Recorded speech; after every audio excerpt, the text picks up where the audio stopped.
Pursuant to Chapter 4, Section 85 of the New York City Charter, a meeting of the Bronx Borough Service Cabinet will take place on Wednesday, June 4th, 2014 at 9:15 a.m. at 198 East 161st Street, 10th floor, conference room. We have two key items on the agenda. The purpose and goals of the Hydrant Education Action Team program, which is called HEAT, and Know Your Zone and Hurricane Preparedness. Those are the two items we will be addressing this morning. Without any further ado, let me call Tariq Rumi from Borough to talk about the purpose and goals of the Hydrant Education Action Team program. Thank you. Thank you for being here this morning. All right. Good morning. Good morning. How's everyone doing? Great. Fine. Should I hold this up? No, you can just talk right into it. So, my name is Tariq Rumi. I am the program coordinator for the Hydrant Education Action Team program. I am actually also one of the program managers at the South Bronx Overall Economic Development Corporation, better known as Borough. The HEAT program is jointly sponsored by Borough and the New York City Department of Environmental Protection. Show of hands, how many of you guys are familiar with the HEAT program? Okay, second question. How many of you guys have seen these shirts in your neighborhoods in the summer? All right, great. So some of you are familiar. I will shortly distribute these newsletters, which basically summarizes our productivity for last season. And guess who's on the 5th issue? Our very own. All right. So, the Hydrant Education Action Team program strives to educate communities about the negative effects of illegally opened fire hydrants. We are currently working in Bronx Community Boards 4 and 5, and Manhattan's Community Boards 12, A and B, which divides into the Washington Heights and Inwood communities. So how have we identified these problematic areas? Out of all the communities and neighborhoods in New York City, why are we working in these neighborhoods in particular? And we have done so over the past 4 years. Borough has been personally partnered with DEP for 4 years now, implementing the HEAT program within these community boards. So the way we've identified these neighborhoods and communities, local residents and business owners, members of the community, they call 311, right? They complain about these illegally open fire hydrants, and will come to identify the many issues that some of us overlook. And we take many of our day-to-day privileges for granted and don't really take into consideration that illegally open fire hydrants, well, to many of us, right, this issue seems trivial, right? Fire hydrants, so what? Let the kids play in the streets, right? As many of us are familiar, right, many of our residents in New York City don't know of alternatives to staying cool in the summer. So therefore, for whatever reason, they don't have a fan, they might not have air conditioning, they might have issues with accessing electricity. Therefore, they go out into the communities, right? They open up that fire hydrant that's gushing this cold, cool water, right? While it's 98 degrees outside, but they don't take into consideration the many negative impacts that it might have, not just within the immediate neighborhoods, but other things which we will talk about. So alongside with educating the community about illegally open fire hydrants, we also strive and, in a much more broad and general sense, to educate members of the community about the importance of our precious water resources and on water conservation. So, having said that, now I want to ask you guys, since some of you are familiar with the HEAT program, what are some things an illegally open fire hydrant, what can it impact? Maybe some things in your home. Water pressure. Reduce water pressure. I spend a little time in the classroom, right? So it's just easier for me. If you have something to say, please raise your hand so no one talks over one another. I heard water pressure. Yes. Reduced water pressure. Thank you. Okay, so what does water pressure impact? What can it affect? Houses that are elevated off the street. Okay, what in the houses? Well, it could be Showers. high-rise. Good. Yeah, but I have a private house, and because I live on a hill, when the streets below have their hydrants open, my water pressure goes down. Absolutely. Great. So we have 2. Anything else? Let me give you 4 letters. I think you have one over FDNY. Yes. Yes. It impacts fighting fires, right? So consider these images. Do you appreciate your ability to take a shower? Yes. I'm not going to ask how many of you took a shower this morning, because I'm sure we all took a shower, right? So, do you appreciate being able to take a shower comfortably? Do you appreciate your tap water, right, which we all drink, right? Tasty, lovely, right? Forget Poland Spring. We got tap water at home, right? Your ability to wash dishes, and, yes, like you said, thank you so much, our ability, or the FDNY's ability, to fight fires within your immediate neighborhoods, right? So there's one image that I left out, right? And, right, we had a joke about it. So is there one more thing that we could put on this board, which I didn't, purposely, intentionally? One more thing. It's very practical. When I tell you, it's like, oh, yeah, duh. In your homes? Toilet! Yeah, see? I knew you were going to get it. Okay, so I figured, since you all are having breakfast, and since some of you have already had breakfast and have full stomachs, I didn't think it'd be very appealing for you to see a picture of a toilet up here, but I'm glad that you all understand that, yes, it does impact. All right, so over the years, like I said, Borough has been partnered with DEP for the past 4 years. This is year 1, year 2, year 3. Oh, look who it is. So over the years, not only have the color of our shirts changed, but we've evolved the program, as you can imagine, year after year. If we're looking to do the same thing over and over again, talking to people in the community about open hydrants, how can we make it innovative, right, over the years? How can we do something different? How can we recreate this program? So what we have done, one of the things that we have done, we've been going into the public schools, just to give you an idea of who these young people are in the summer. We also have something called the Summer Youth and Fun Program. Are you guys familiar with the Summer Youth and Fun Program? Funded by the Department of Youth and Community Development. Borough is a community contractor for the SYP program, and we take on about 600 youth, and we give them jobs, right? So HEAT is a work sponsor. So for the HEAT program, we take on about 50 to 55 young people and recruit them for the HEAT program, and these young people are primarily the ones to educate members of the community. Oh, sorry. I gotta get thrown off either. Yeah. So these young people are the ones that primarily educate members of the community.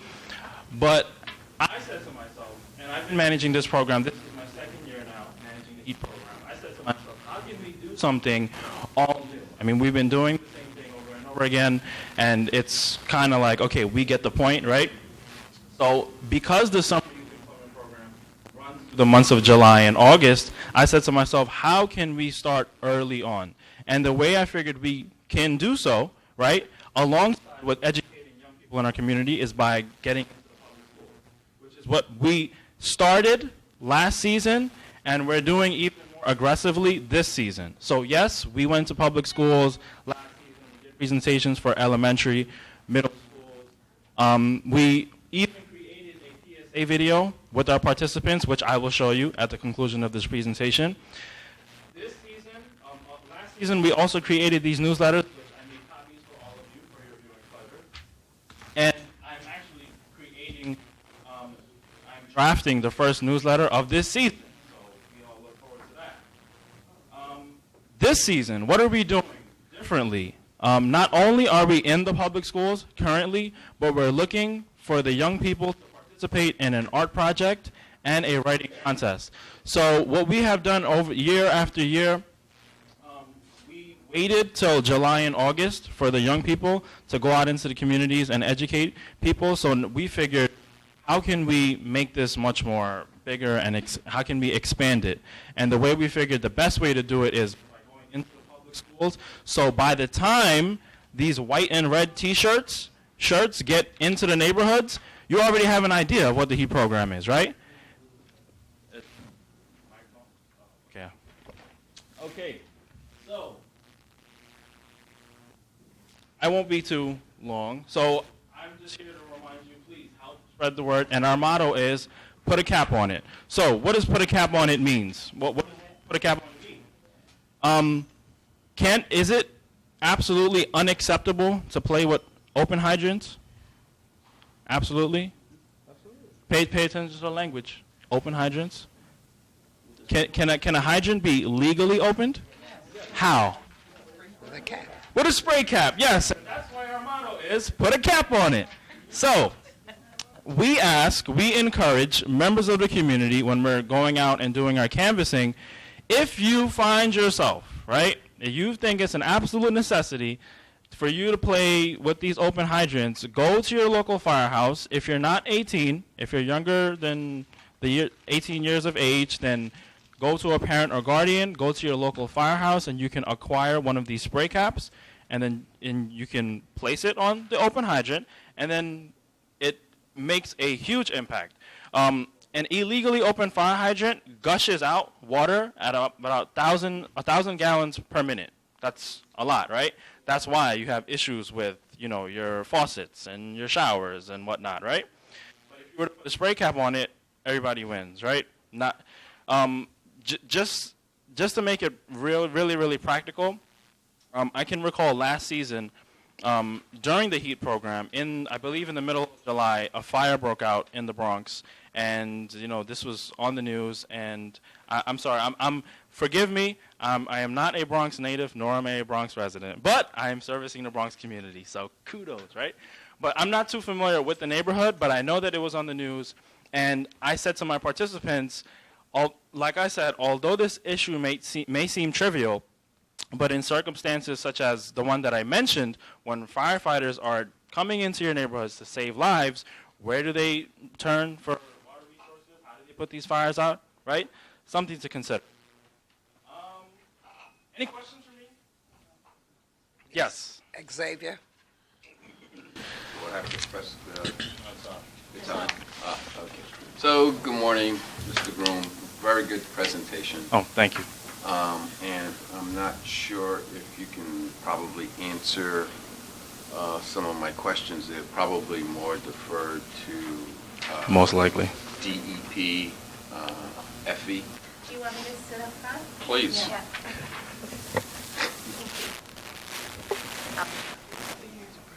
I need to bring it down. Oh, okay. Hey. Are you like done that. with the presentation, by the way? PSA video. Okay, I don't know if you want to show the guys wanna PSA watch PSA video video? before we get into questions, or whatever you Fine. want. Whatever. Yeah, okay, let's watch that.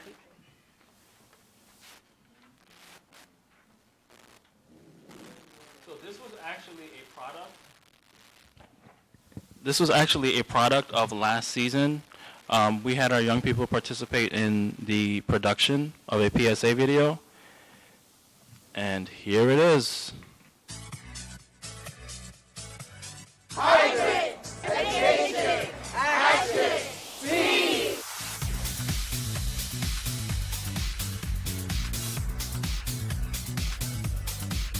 My name is Naija Percivali, and I'm here from the Hydrant Education Action Team.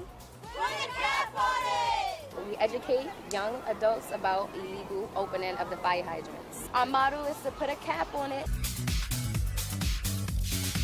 It's summertime in the Big Apple, which means temperatures here can soar to over 100 degrees. So with the mercury pushing triple digits, how do you keep your cool? We know that some New Yorkers see opening a hydrant as an easy way to cool off, but it's important for you to know that opening a fire hydrant without a spray cap is wasteful, dangerous, and illegal. New York's water supply is pressurized. An open hydrant can release more than 1,000 gallons of water in a minute. This helps get water to the top of tall buildings and to fight fires. But when too many hydrants are open, it can lower the water pressure in your neighborhood, making it harder for firefighters to save lives and difficult for some people to cook, clean, and bathe. At full pressure, the force from an open hydrant could easily push a child into oncoming traffic. And unfortunately, accidents have happened and people have been hurt. Fire hydrants with spray caps release up to 25 gallons of water a minute, enough to cool people down without putting anyone in danger. Anyone who's at least 18 years old can walk down to their local firehouse and ask how to get a spray cap put on a hydrant. So, if you see an open hydrant, please call 311 and ask them to put a cap on it. Put a cap on it. It's refreshing. Put a cap on it. Put a cap on it.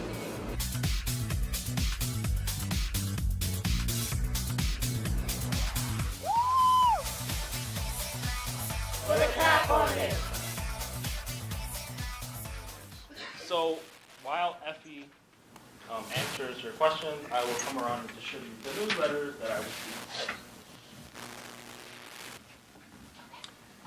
So it's a terrific program. It's been in existence for quite a while. So what some of my questions are, number one, I know that we get the Hansen report, on a monthly basis. Right. So I was hoping maybe that we would get some statistics this morning in terms of, how we're doing in the Bronx, and especially the high priority boards that have had histories in the past, so we can compare maybe to kind of figure out how effective the heat program has been, to date. So that was one. And if you don't have it, you can always send it to Tom at some point. But in terms of the hiring of, in terms of the summer youth, I was wondering, does Sobro make an attempt, and these kids are good, wherever they come from, but it would be, let me ask the question. Number one, is any recruitment in terms of when the applications come in to see if some of the candidates could be from the individual community boards? That, maybe if, young people recognize some of the heat participants from their community board, that may also have an enhanced impact, because they say, hey, okay, I know that person, and that would be helpful. And Madam Deputy, I'll defer to someone else real quick. And then the school presentations, where were they held and how many community boards? Did you do them just in the high priority community boards, or were they, done on a number of boards? And then lastly, in terms of the locks themselves to the fire hydrants, can you just, I guess the information would probably be in the Hansen report. But, it would be easier for us if we can combine them in terms of looking at boards 1 through 12, because I'm also interested in terms of how many don't have locks, because like in the past, kids now have figured out how to open up these locks. Now that we've got a new administration, that maybe we can also start talking about, you can bring it back to your commissioner about wrenches to other agencies. So with that, you can talk Should I about start? I think I'm pretty covered much. Okay, let's start with the first one. Can I answer some of those questions, or do you want to? I know, Jose, you had your hand up too. Maybe, okay. I'll answer Xavier's questions first. You do get the monthly report. Boards get the monthly reports and see how many running hydrant complaints they have. And you are definitely well aware, Xavier, especially that in your board, the numbers have definitely declined, as have they done in boards 4 and 5 and Manhattan throughout the years that we started heat. So initially, before Sobro, we were utilizing Alianza Dominicana from Manhattan. So definitely the numbers have come down. I get less calls from your offices about running hydrants during the summer months. So we do know that the program has been effective. Recruitment, Tariq, you may want to discuss what the recruitment process is and where the applicants are. Are they from the neighborhoods like boards 4 and 5? Are they just Bronx in general? Or if you can discuss that a little more. Yeah.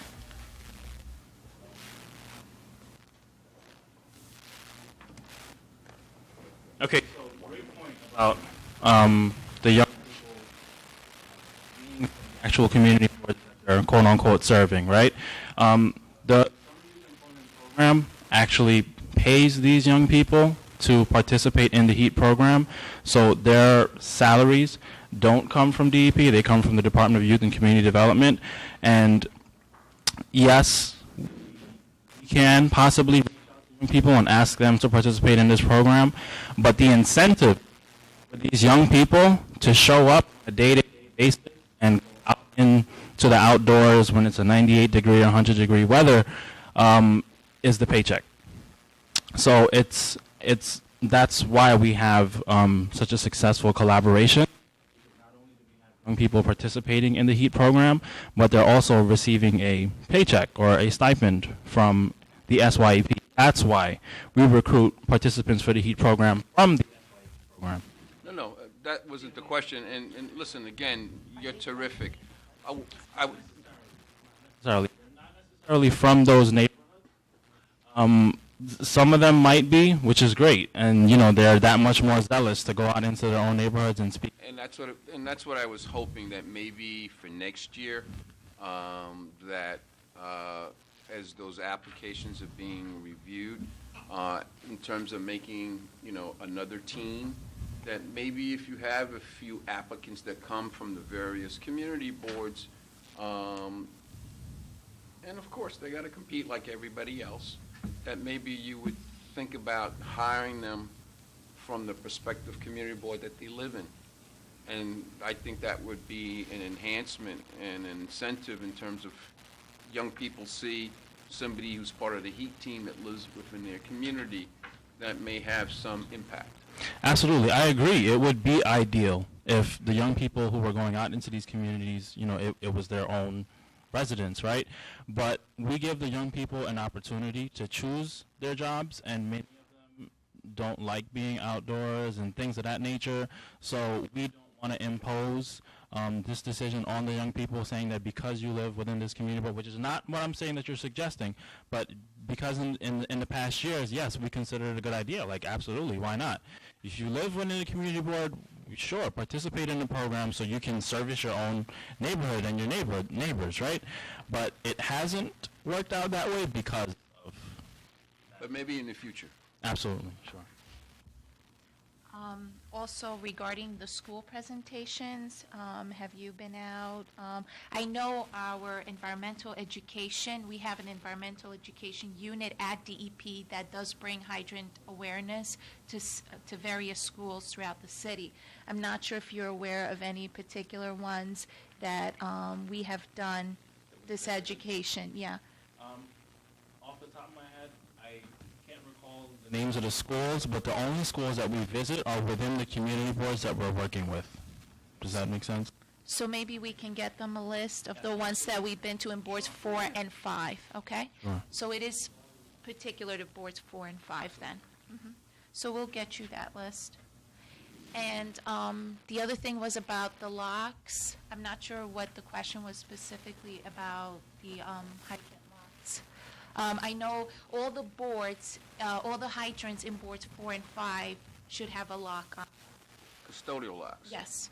But obviously you're aware that youth, adults know how to break them and use them, and that's why we have this problem.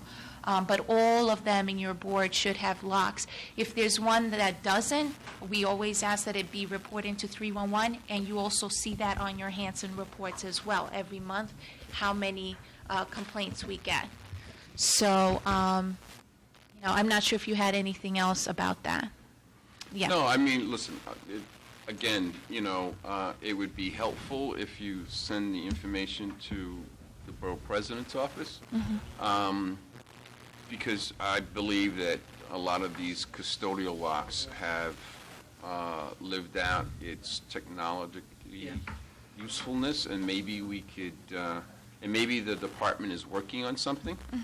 But more importantly, I don't know how many staff people you have that go out, and as soon as we call 311, they get somebody out there to turn the hydrants off, to meet the demand that, again, I call on, since it's a new administration, that maybe that policy can be revisited, that other city agencies, that the 1 or 2 wrenches that are given to the fire department and the police department, that be increased, and then secondly, that maybe 1 or 2 other agencies who are out there may have the ability to shut down some open hydrants. I will let my folks know. Jose. Thank you very much. I just want to start off by saying that this is a good program in that, we're trying to alert the public of the safety concerns and the issues relating to open hydrants. A few years ago in our community board, due to an open hydrant and the amount of pressure coming out of that hydrant, a young girl, about age 3, was struck by a livery cab and lost her life. And I believe because of that, this particular program came about. Just want to echo a lot of my colleagues' concerns and questions as well. There just needs to be something done with respect to the locks. Right now, individuals can take a magnet from an old speaker or something like that and configure it and then just open the lock. So that information I know, the department or whoever in the city designs these types of equipment should know this as well, and there needs to be something designed to prevent that from happening. I know in Board 4 we've advocated year in and year out to develop some type of mechanism so that whatever folks are using now to open the locks will prevent them from doing so. And I just want to also echo the concern about the wrench to open up the locks. We find that many times the fire department and the police department are just unwilling to go out for obvious reasons. To go out and shut off these hydrants. And also I have a question of, while we do have the Hansen reports and there may be an indicator that our numbers are decreasing, but I just want to know how effective is the program and how receptive community residents are when they see young individuals coming out and trying to educate them about opening locks, and what's the attitude and the sentiment when the kids go out there and approach these folks, because most of the time you're in neighborhoods that have some serious issues, and individuals who are out there opening these hydrants have some serious issues as well. So I just want to get that kind of feedback. Well, year after year, it's been the same thing over and over again. The young people who are participating in the HEAT program, initially when they're asked to go out into the neighborhoods and communities, it's very nerve-wracking, as you can imagine, for young adolescents to speak to people that they've never met before about something that, they're just newly learning. It's something way out of their comfort zone, right? But when they're speaking to residents and business owners about how open hydrants affect not only just you, but, residents in the neighborhoods and whatnot, when people are receptive, which they have been extremely receptive, like, wow, you guys are doing an amazing thing for the community. We really appreciate that. And that you're coming up to us and you're not really selling anything. And as a matter of fact, you're giving us free giveaways. So people in the community are happy. And when the young people realize that the people in the community are receptive towards what they are saying, they become very, very, very enthusiastic. And as a matter of fact, just, some FYI, I asked the program participants to fill out program evaluations about their experience while participating in the HEAT program, and many of them have expressed interest in pursuing a career in either community outreach or community activism, which is great. So, I also wanted to mention the fire department can turn off hydrants, obviously, and they do. If they see one open, they will turn it off. We do have hydrant patrol crews that go out during really hot weather nights and stuff. We are out there after hours with our patrol crews specifically to turn off running hydrants. So we are out there doing that. But I just want to mention, fire department does shut the hydrants as well. Yeah. Just one last thing. We've advocated in the past if we can create or distribute a certain number of safety caps to the community boards. Not that I don't want to give myself more work.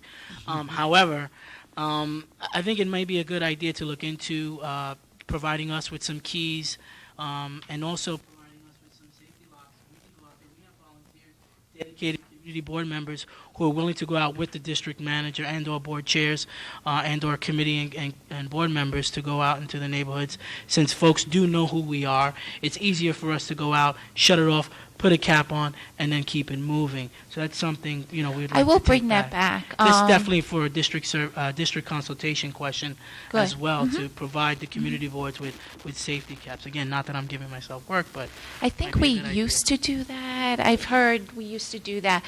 I'm not sure what happened, but I will let you know. Right now, we give them out to the fire department, and then the fire department distributes them to each firehouse. That's how it's done now. And anybody over the age of 18 can go fill out a form, acquire one. Sometimes also the other reason we're here today, if you have any locations or events that you think the heat team should probably come to, because you do play streets and we do certain parades where there's a lot of people present. Message out. So definitely moving forward, if you do have any events or play streets or specific locations that you want us to look at, please let us know. You're saying that, and I'm thinking about the fact that I know we have summer day camps for the children. Perhaps that's one way that you can educate them on the danger of just having the eye hydrant open. I will let my folks know. Okay. John? Yeah, how you doing, Effie? I was just wondering, just in terms of protocol, I know that they would get the spray caps from the local firehouses, right? But as part of a protocol that I have with my local fire companies, they normally require that the individual get a letter from the community board indicating that the community board is in favor of them obtaining that particular spray cap. So That's because interesting. you got a That's lot the of first time I issues. heard about that one. Right. Well, That- it's been working in my particular case for the last couple of days. So, it's some. But I just wanted to actually verify whether or not that, in fact, is the protocol that is established as it relates to issuance of spray caps to individuals that would come to a local firehouse Yes, to get you one would go to the local firehouse to firehouses. get it. But Yeah. are they just arbitrarily given? Because that can pose safety issues too. When this cap is put on, you've got a certain, the water is distributed evenly, saves gallons, but at the same time, Yes. it could potentially put a child in danger of oncoming traffic. Right. If it's in a narrow block, Well, or maybe in an right. area. So that would be my only concern. So that's why I like that protocol that's been working with. You let me know whether or not. Yeah, I'll definitely get back to you, but there are certain criteria that we do the spray caps for, right? It can't be where there's two-way traffic. Gotcha. So, Okay, that's good. If the hydrant's on the corner, is my understanding, because then the driver can't see making a turn. So there are certain criteria, and FDNY knows them as well. There is paperwork that needs to be filled out when you get a spray cap. You don't just show up and pick one up and run off. And also, FDNY may ask questions, where you're using it, obviously, and some other questions. But I'll definitely get back to you on that. Okay. Yeah. Francisco?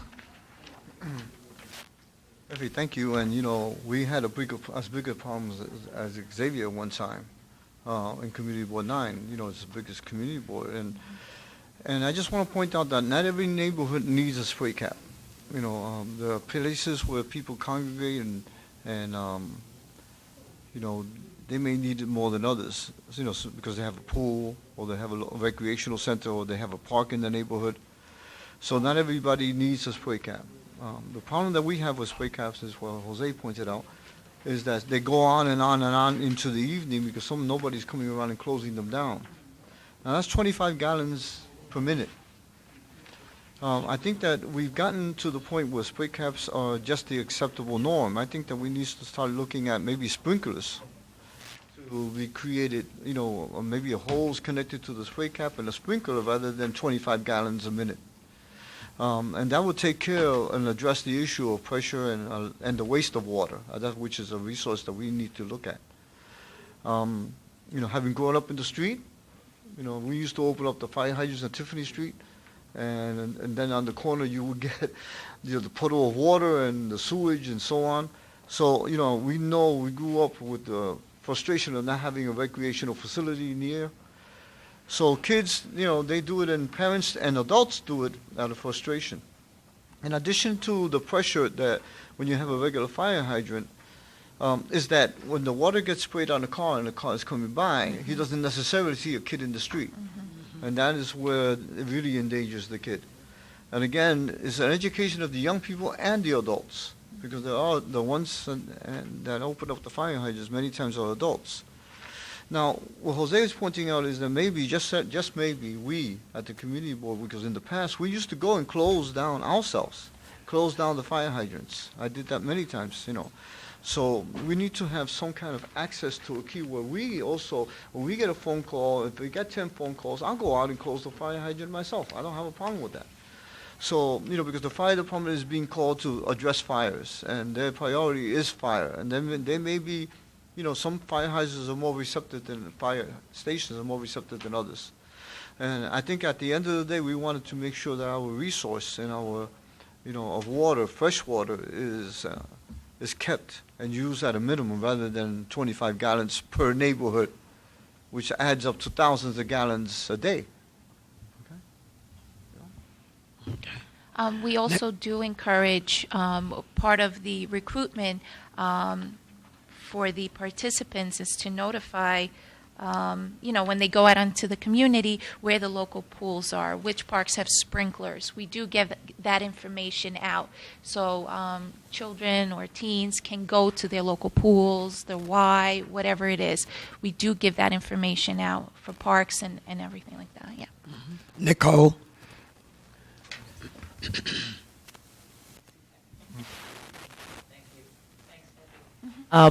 I think that raises a very good question, though. Are there protocols for closing the hydrant? I understand that the cap to put it on is great, but it is a question. We had just one issue about 2 years ago where it was running all night, and it was just creating a little bit of a mess on the street.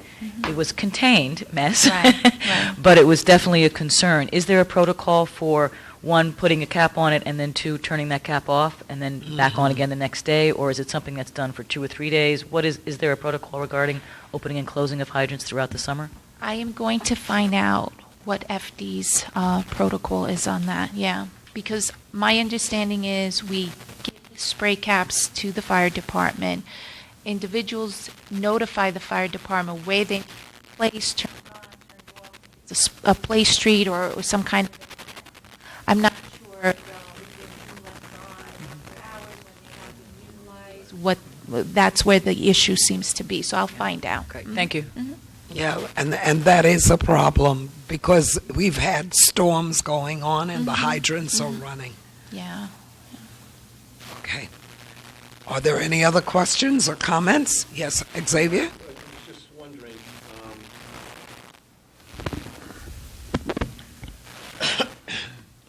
when you have running fire hydrants and that huge figure that one of my colleagues just mentioned in terms of gallons of water that come out of it, how does DEP treat that from the point of view they charge in terms of the water rates? Is there any relationship to an open hydrant to a neighborhood that if you run so many gallons, they figure out, that's a cost that has to be assessed? No. No? No. You are assessed on your consumption. whatever each house, each commercial property has a meter, and you are charged based on your actual consumption. And there is a sewer charge as well there, which is a mathematical calculation of whatever your consumption is. When we have our water rate hearings, we distribute flyers. I would have brought some here today if I knew that question would come up, but I'll bring it to the board anyway, which shows where your water and sewer fees are going.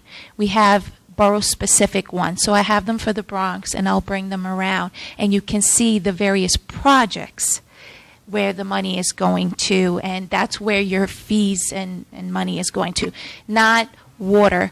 That's a water conservation maybe issue. It's not really a water rate issue. Okay. Yeah. Okay. Okay, are there any other questions, comments? Then, yes? Oh, okay. Hearing none, I want to thank both of you for coming in this morning and enlightening us and telling us about the program. I think we gave some good suggestions. Mm-hmm. And certainly we look forward to a much cooler summer this year, hopefully. But if not, maybe better management of our consumption of water and our fire hydrants. Thank you so much. Thank you. Our next item and our final item is Know Your Zone and Hurricane Preparedness. And we have a presentation by Christina Farrell from the New York City Office of Emergency Management. Thank you for having me here. As she said, I'm Christina Farrell. Excuse me. I'm the Deputy Commissioner for External Affairs at the Office of Emergency Management. I've been there for 11 years and worked very closely with the Borough President's Office, most closely with Marisol through CERT and Ready New York and other outreach issues. As probably everyone knows, based on the last couple years, New York City is susceptible to hurricanes. This year's season started on Sunday, June 1st, and it runs through November 30th. Historically, in the city, August through October is the time when the city is most susceptible to storms coming up. So as part of this, we do a lot of outreach across the city. I've brought some materials, which I think you all have copies of. There's more outside, and we're happy. I can give you my information. You can go to our website. You can call 311. We have literally millions of these, and we're happy to give them out. And we're also happy to come to any type of meeting to talk to people about hurricane preparedness and also just emergency preparedness in general. So this year we have, as you mentioned, we have a new campaign. It's called Know Your Zone. We launched it a couple weeks ago. You can see some of the materials, and there's some out there. As you may be aware, last year the city changed the coastal evacuation zones. For the 10 years prior, we had 3 zones, A, B, and C. A being the closest to the shoreline, and B and C still being at risk, but less risk as you move away from the shorelines. And obviously elevation and other topography has a part in that. We were already in the process. We get our information from the Army Corps of Engineers. They do surveys and they look at different danger factors. And we were going to change the zones last year anyways. Then obviously everything we learned through Irene and specifically for Sandy, that informed part of the process. And so we went from A, B, and C, which had been the old system, to 1 through 6. So the city now has 6 evacuation zones. If you look at the map in the hurricane guide, you can see it's obviously a more complicated system now that there are 6. You can look here and you can see what areas are more impacted. The reason we went to 6 zones was several things. The number of people in the city that live and the number of businesses in a coastal evacuation zone has grown up to almost 3 million due to population growth, also due to larger areas of the city, due to global warming and other issues being in an evacuation zone. And also some of our real-life experiences have shown us other areas may be at risk. We also, so under the old system, if we had A, B, and C, if we were going to evacuate, we would have to evacuate people roughly 1 million at a time, which you might under or over evacuate people. So the way this system works, roughly 500,000 people are in each of those zones. So if we were unlucky enough this year that a storm came, we could do 500,000, a million, 1.5 million, which are still very large numbers, but it would be, much better to be more exact with that. So we have this campaign, Know Your Zone, that we're running from now really through hurricane season, although the bulk of it is in June and July. Hopefully you've seen it, or now that I've pointed it out, you'll notice it. It's on buses and subways. It's online. We have it in coffee cups when people walk into delis. There are other newspaper ads and, just all kinds of ways to get the word out. We have the postcards that I distributed. We're distributing them to all elementary school students in the zones, the English and the Spanish postcards before the end of the school year. We're distributing it to senior centers and home-based healthcare agencies, to faith-based institutions, nonprofits, elected officials, businesses, basically anyone that we think has a stake in this and hopefully can learn a little bit more. It pushes people to a website we created, nyc.gov/knowyourzone. Of course, you can get to it through nyc.gov or nyc.gov/OEM, and also call 311. And it lists a lot of different information. It tells you how to get emergency information. It tells you to find out, there's a hurricane zone finder. You can put in any address in the city, and it will tell you if that area is in a zone and which zone. If an area is in the zone, you can go one step further, and it'll tell you what are the closest evacuation centers to that location. So if we did have a storm and we opened up evacuation centers, as we have in the past, people can know. People are free to go to any evacuation center in the city. It's not like it's a zoned thing, but we assume that most people will want to go to one closer to their house. But it has that information. It tells people how to prepare for hurricanes, and addresses things like special needs or other things. So hopefully the information is helpful, and it's something that you all will want to push out to your constituents. I'll mention one other thing, and then I think it might be more productive, instead of me keep talking, to see what questions or what concerns you all have. Notify NYC, as I mentioned, we send people information. Hopefully this has been around since 2007. You can sign up via 311 or nyc.gov/notifynyc. You can also follow it on Twitter. We just passed 100,000 Twitter followers, which we're proud of, but obviously there's 8 million people in the city. We have about 250,000 people in all in the program, which is good, but nowhere near enough.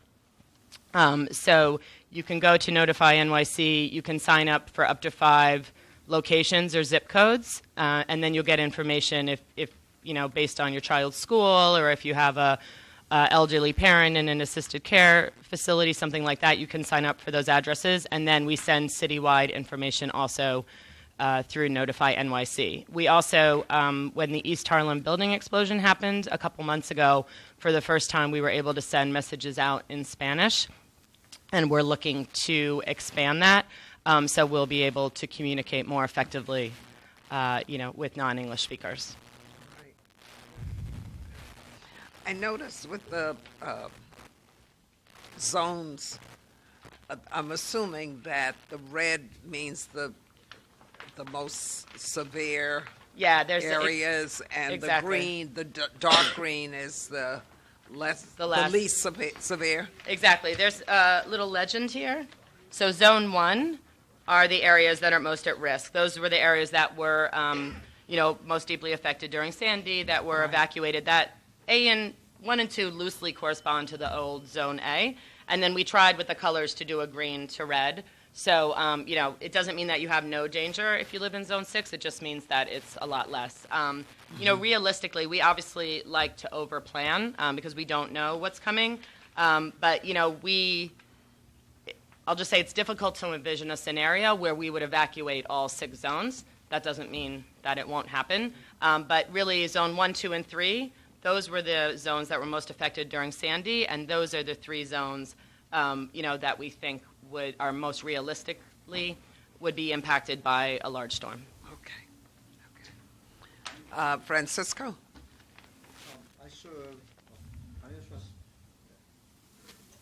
My name is Francisco Gonzalez, and I'm the district manager for Board 9.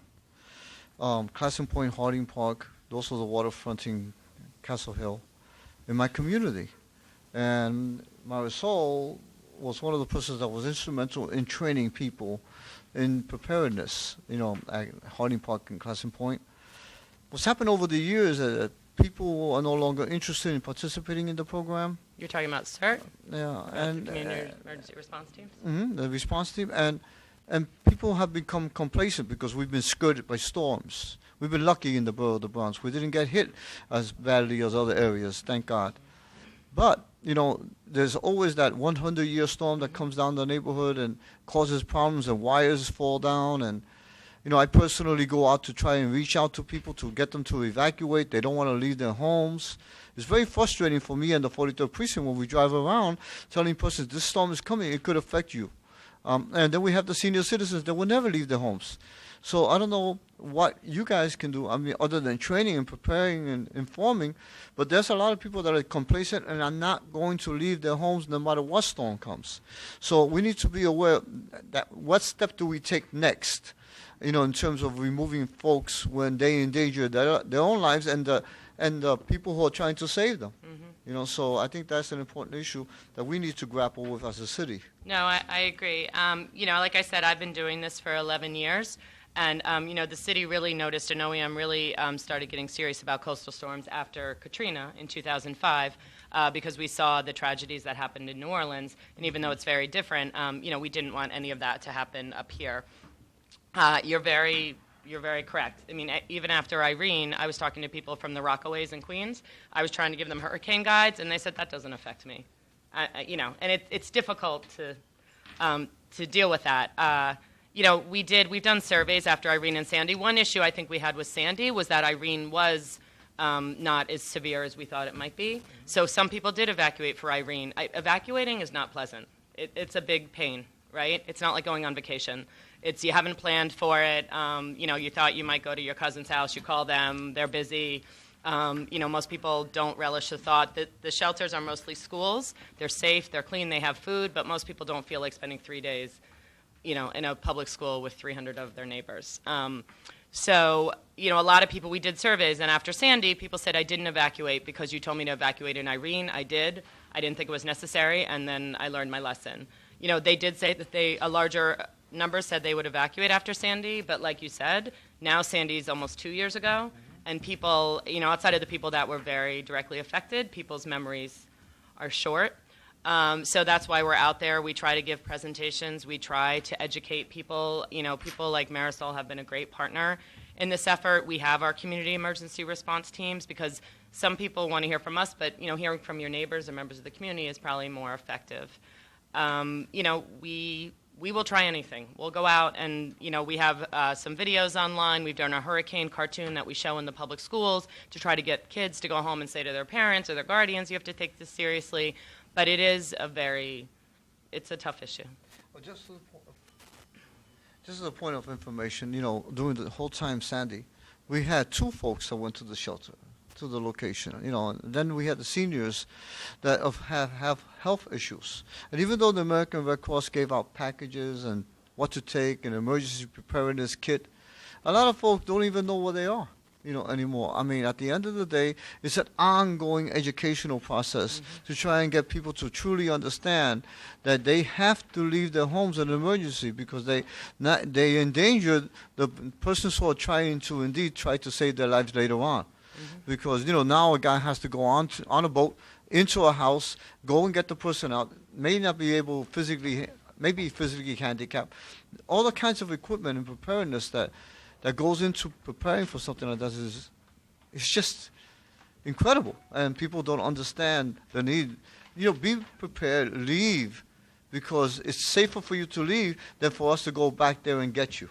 No, I agree. And, one thing, I was obviously working very long hours during Sandy, and the day that it hit, October 29th, 911 was overwhelmed, 311, the governor's office, they were sending the calls to OEM, and that's not, there wasn't a lot we could do. But, people, this was in Coney Island, people were calling and saying, I'm on the 9th floor, there's water, and it was heartbreaking. But there was nothing, you know, any good commander is not going to send his men or women into that situation when it's that unsafe, because you're just going to have a double tragedy. So it is a very serious issue. And, you know, the one thing is, in other places, we have a mandatory evacuation, which means you must leave.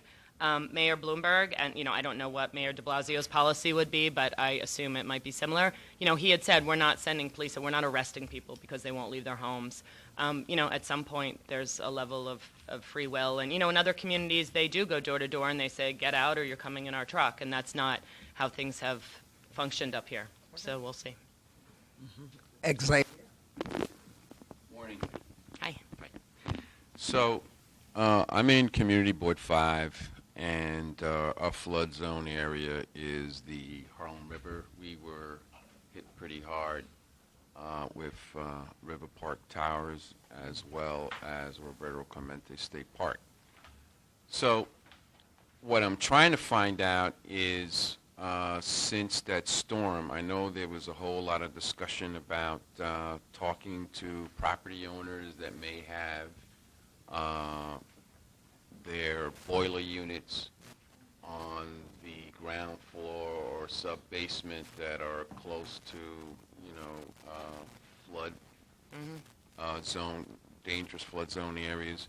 And I was wondering, is that conversation started already? It's been, what, almost 2 years now? I believe that it has. A lot of that is outside of specifically what we do at OEM.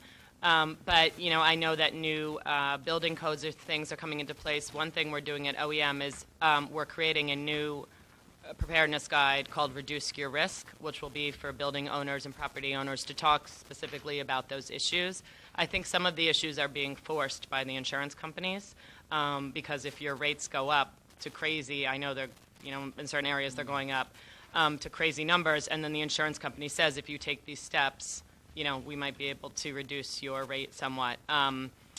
So that process is going on, but like most things, it's a slow process. So I'm going to use you as the vessel to bring the word back. Fair enough. So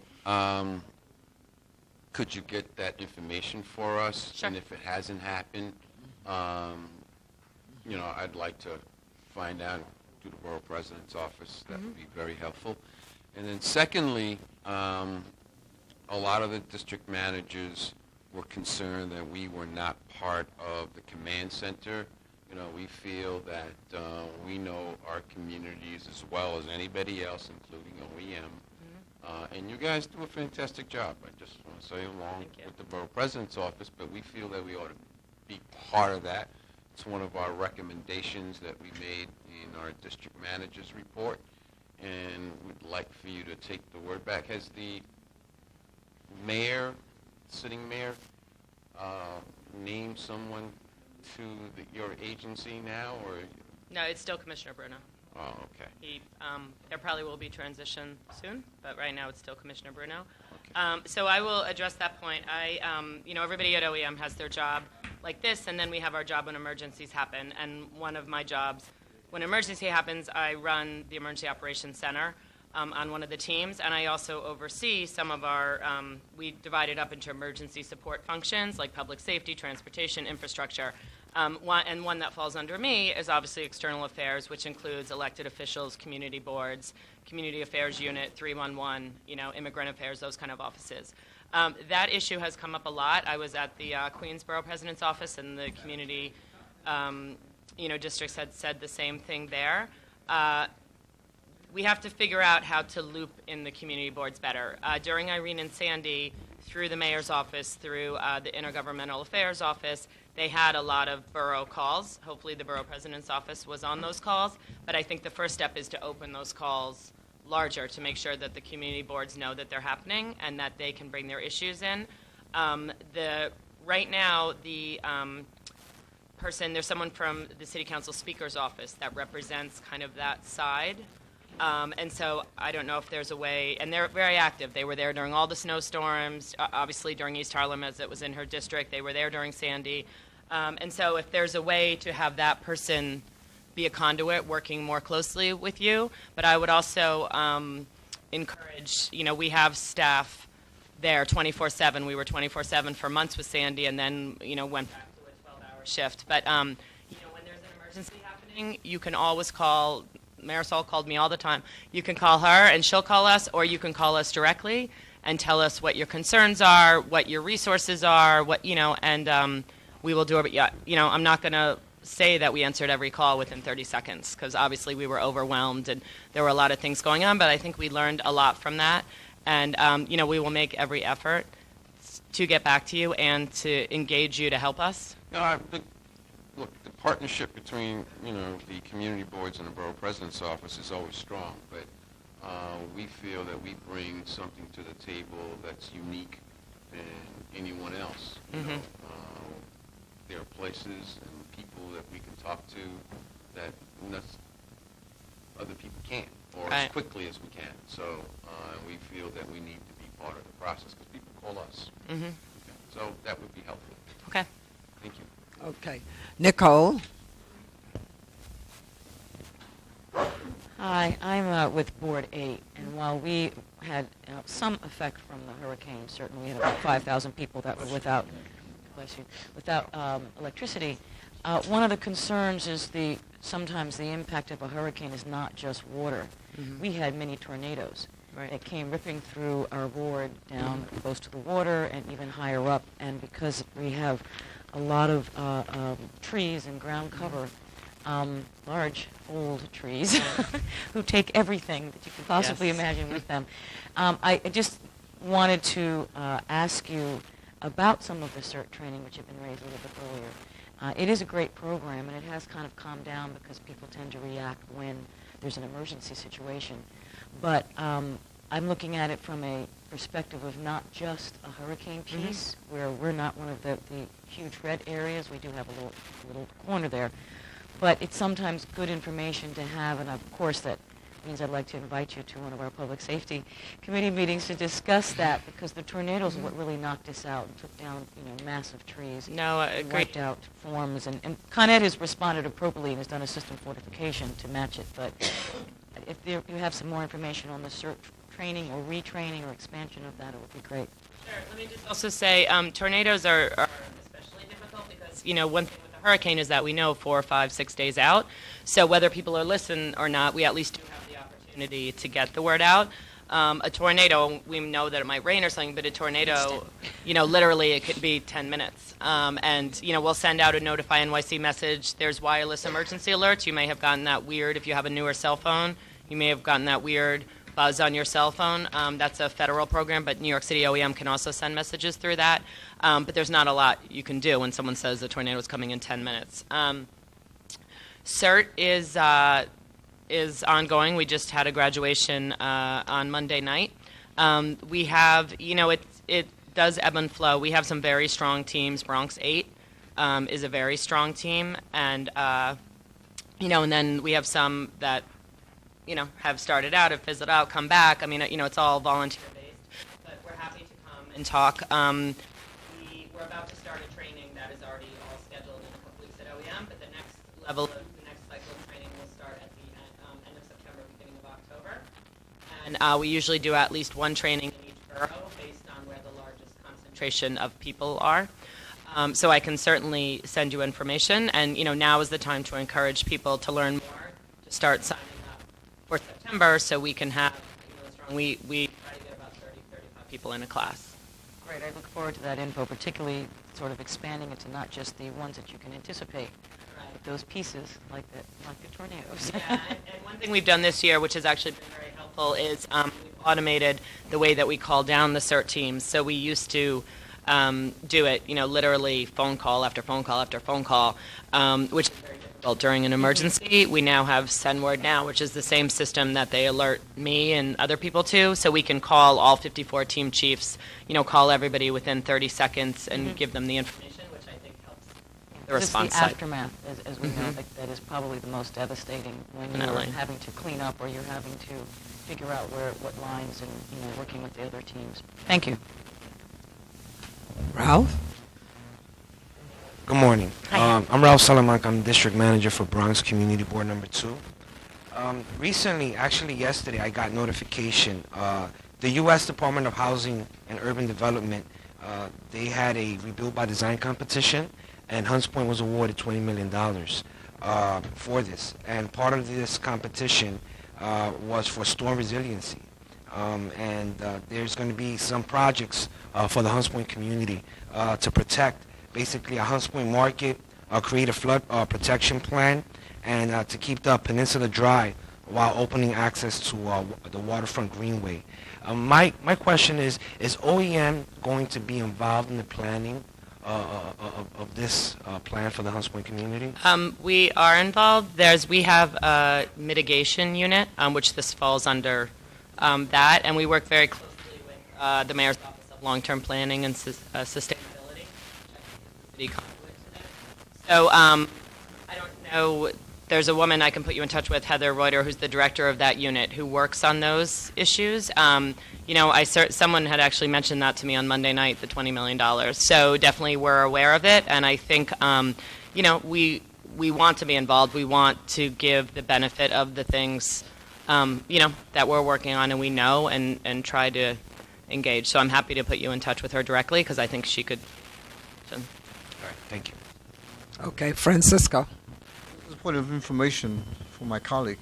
I was out sick during the time that they were having discussions about planning for the future storms.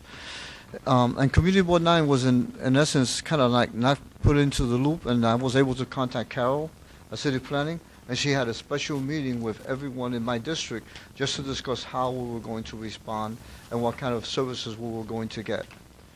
Just as a addition, to the persons that she's going to refer you to. But so the question is, what happens after the storm? And FEMA, and FEMA's reaction, and FEMA services, and persons that may initially feel that they don't qualify, and then later on they find out that they do qualify. Can you give us maybe a little information on that? I can. I will not take responsibility for FEMA. But I'm just kidding. They are a strong partner of ours. Unlike some communities, New York, not that we times like that, but New York is obviously resource rich in many ways. So it's very clear, as it was in 9/11, as it was during Sandy, that the city is in charge, and that FEMA doesn't come in and occupy, for lack of a better word, the way it may other places, but they have huge resources, and they're very important. We work with them very closely. The first thing that they do is see if there's going to be a disaster declaration. If it's something like Sandy, that's obviously a moot point. There was flooding in Howard Beach in East New York on May 1st. Those are the kind of issues where it's less clear, because you have to meet a certain threshold, and you go back and forth and that kind of thing. But assuming they do meet the threshold, the first thing FEMA does is they have that 800 number on the website, where everyone who thinks they may even be eligible should always register, because like you said, things may change over time. Damage may be more severe, and then also for different programs, I think you need a FEMA number, like for Build It Back and some of those things. That was part of the requirement. So even if you don't take any of the FEMA money, or it isn't worth pursuing, I think it's important to be, in the mix with that. And so then OEM, the Office of Management and Budget, City Hall, we work very closely with FEMA to guide that process. There's two processes. There's an individual process, which are all the people, that lost their homes or things during Sandy, them getting specific money. Then there's a process for nonprofits and government agencies that expended money, so they may have lost their facility, or they may just have expended a lot of money. Like obviously police, fire, OEM spent tens of millions of dollars in overtime in that, and we try to recoup that money. There's also nonprofits that stepped up and did work during Sandy, where they, in good faith, put money out. And so part of our work is to try to help them to get that money back. That in a nutshell is what the FEMA disaster assistance. Then on the backside, FEMA is helping us bring in food and water and generators and, all those things that we can hopefully work with your offices to supply to, those are more for organizations, for houses of worship, possibly for community districts, those kind of areas. But I would also encourage you, FEMA Region 2 is right down at 26 Federal Plaza. Jerome Hatfield, who was head of the New Jersey State Police, has taken it over. And, I would encourage you, if you're interested in these topics, to invite someone. I can give you my counterpart over there. I would encourage you to have them come and let them talk in their own words about, what they can do and how they can help and what challenges they face.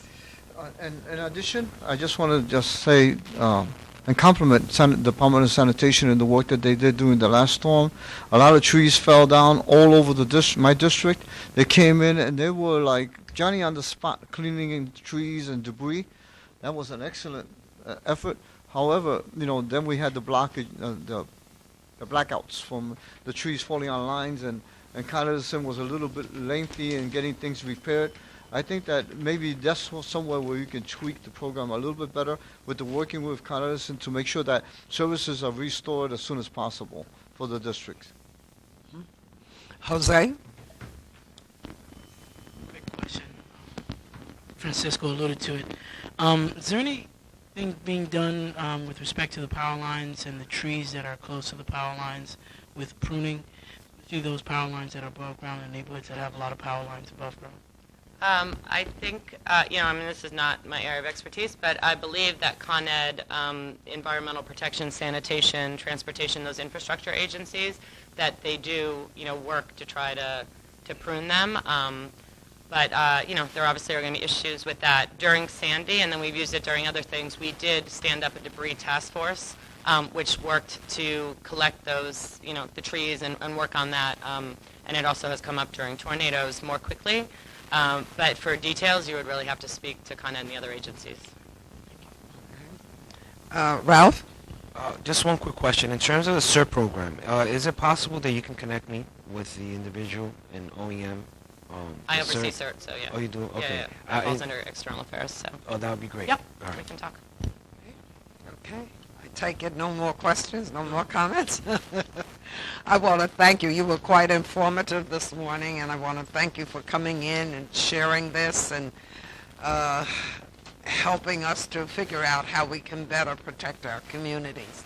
Thank you. We so appreciate it. We're happy to come anytime. September's National Preparedness Month, and like I said, if there are any, always here. we will be at some of the community board meetings over the next month to talk about Know Your Zone in storms. But if you have any questions or anything, I'm going to pass around my card, and we're happy to come out, send you materials, or connect you with FEMA and some of the other of our partners. Okay, Thank great. you. I have a couple of announcements before we adjourn.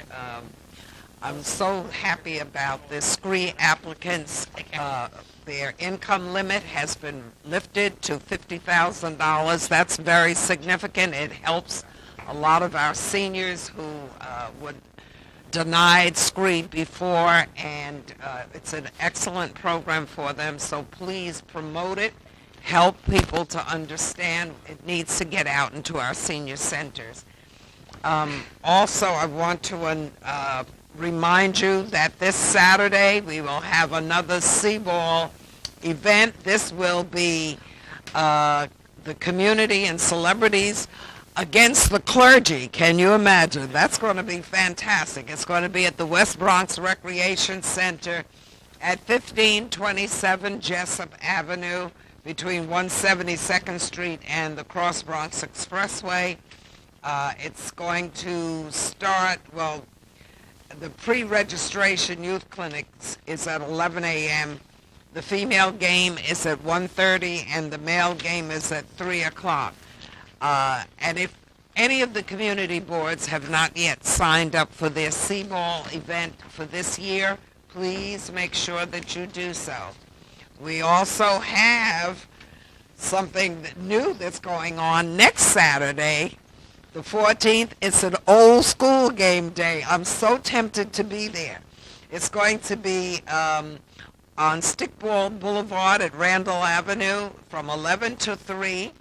It's in honor of our Bronx Centennial celebration. They're going to be enjoying games such as stickball, double dutch, jacks, and learning how to do tricks and yo-yos. Oh gosh, is that bringing back memories? So please get that word out. In addition, on June 19th, the borough president will be celebrating Caribbean American Heritage Month, and this will be at noon, from noon till 2 o'clock at the Bay Eden Senior Center, which is at 1220 1220 East 229th Street. We got a lot of stuff going on. And the final one is to celebrate the LGBTQ Pride Month, which will be on June 25th from 6 to 8 at the Museum of the Arts at 1040 Grand Concourse. So, and these are the events that's coming up, and we look forward to an exciting month to welcome in the summer. And with that, I will adjourn this meeting. Thank you so much.